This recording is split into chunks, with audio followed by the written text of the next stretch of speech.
So once you have done that, then you can move on to the presentation step. And what the presentation can look like is it can look like a traditional presentation where you're showing a set of slides about your product and company and how you can help. It could be a demonstration of your product or service.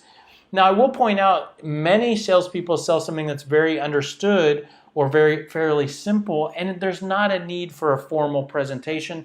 No problem. In that case, you still need to go to the presentation step of the sales process, but your presentation step might be more simple, and it could be you sharing and maybe going through a proposal or a quote with the prospect. By the way, this, in a lot of cases, if you don't really worry about these processes, you might be sending over a proposal or a quote to a prospect and just letting them go through that on their own.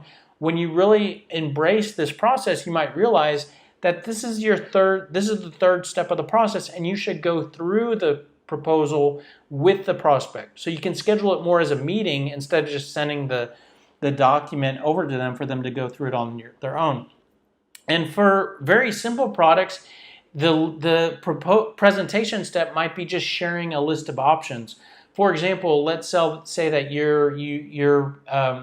this is a real life example for me. I had an inspector come out to look to see if I had termites. He did an inspection of my house, and then after the inspection was done, he opened a brochure and said, you can do this, or we could do that, or we could do this. Which one do you want to do?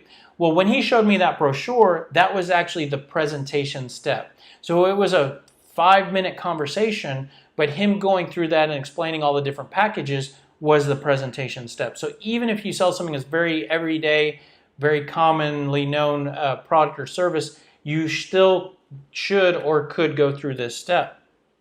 Now the goals are, you might want to continue to qualify if you haven't really fully qualified the prospect in the meeting step.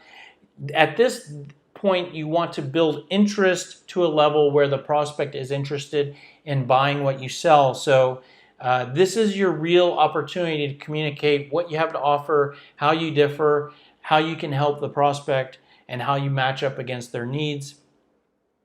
And your goal is to close the prospect on buying your product or service. Now, I want to point out the goal is to close the prospect on your product. Of course, there are in most situations, there are steps after the presentation. Maybe it's sending over a contract, and maybe there's a redlining or additional meetings, or has to go through a committee. I don't doubt that for a minute, and probably in more cases than not, that is the situation. But at the end of your presentation, you still should or could close for the validation of buying your product, meaning, do we agree to move forward? Even if there are 10 steps, and even the close could even involve agreeing on the 10 steps. Are these the 10 steps that need to happen next?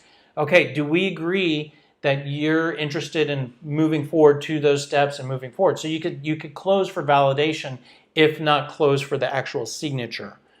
Now the structure is, the presentation could be anywhere between 30 minutes to 2 hours. Where you land on that might be the complexity in what you sell. And the distribution of attention is the exact opposite of what it is at the initial contact. So the initial contact was more on the prospect and less on you. Now it's less on the prospect, 80% on you.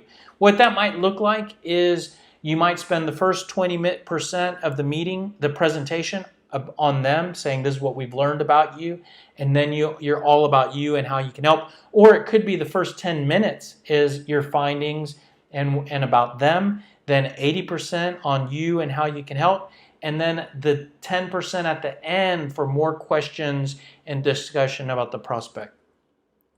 Questions, you can still go back to any pain questions, current environment questions you haven't asked, and any qualifying questions you haven't asked. The new set of questions here are your closing questions. So this is where you're really trying to close the prospect on moving forward. So those are the 3 steps of the sales process. And as you can see, the